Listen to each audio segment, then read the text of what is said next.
Welcome to Coffee with Paul, where your city manager talks about topics that are important to you. Hello, welcome back to another Coffee with Paul. With me today, we have our Park and Rec and Forestry Director, Dusty, as well as Ashia, our Library Director, to answer a couple of questions that we've been receiving from our residents about our reopening process for those specific departments. But before we talk with them, we'd like residents to know that the city-county building is open, back open to the residents throughout the community. And as you come and engage our departments, we'll just ask that you follow some of the simple measures we have placed at the entryway of most of our facilities.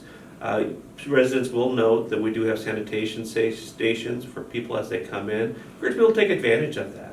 Would like to also mention that the city offices are still closed on Fridays for the public, but we are still open. And we'd like to ask citizens to go ahead and download the Engage Brookings app, where we can respond relatively quickly throughout those Fridays that we are shut down, or as well after hours that citizens might have an issue or concern. We'll be quick to respond during regular business hours. I would also like to let residents know that the landfill is currently open. The police department is still closed to the public. However, they still are receiving phone calls, so citizens should still engage us as much as possible through the telephone, website, email, social media, what have you. We are here to answer questions. So a lot of questions have been asked about our current park and recreational programs, the summer baseball, softball events and activities, as well as the pool and playground equipment. So with us today we have Dusty, our Park and Recs Director, who will answer some of those questions. Dusty, why don't you let the citizens at home know a little bit about our efforts going forward? Okay, well, as some of you might be aware, late last week we opened online registration for some select recreation programs. Those that we've adapted to meet the CDC guidelines. Those, you can go on the city website and find a listing of those. It's primarily online registration at this point. The other things that we're looking at doing, we've asked sports associations that use our ball fields and other sports areas to provide us with a practice plan that addresses some of the CDC guidelines, for instance, the social distancing and those sort of things, what they can do to mitigate the risks and still use the facilities. Another thing that we're doing this week, Wednesday, we intend to open the playground equipment in the park areas. What you can expect is each playground will be posted with a sign that identifies the risk, and then also personal, procedures or personal things that you can do to protect yourself if you're going to be using that equipment.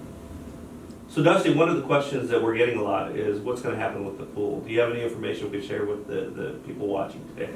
Okay, well, basically what I can tell you is that the staff has done a lot of work visiting with other communities, not only in South Dakota but across the country, and we're expecting to have a final decision on what pool operations, or if there will be pool operations this summer by the end of the week.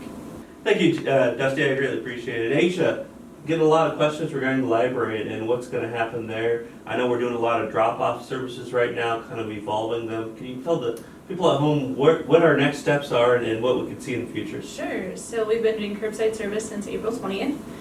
People can log into our website with their library card number and their last name is their password, request books, and then we set them out for them when they get to the library to pick them up.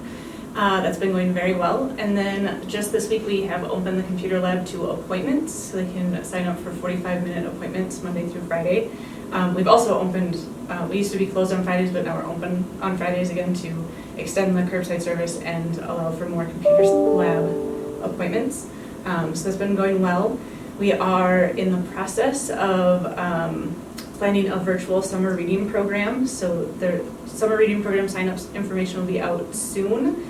And then we've been doing lots of, Catherine's been doing story times every morning on Facebook and YouTube.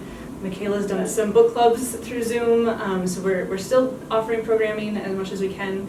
We're working out our plan and hoping to open like mid to end of June for people to come into the building. Wonderful.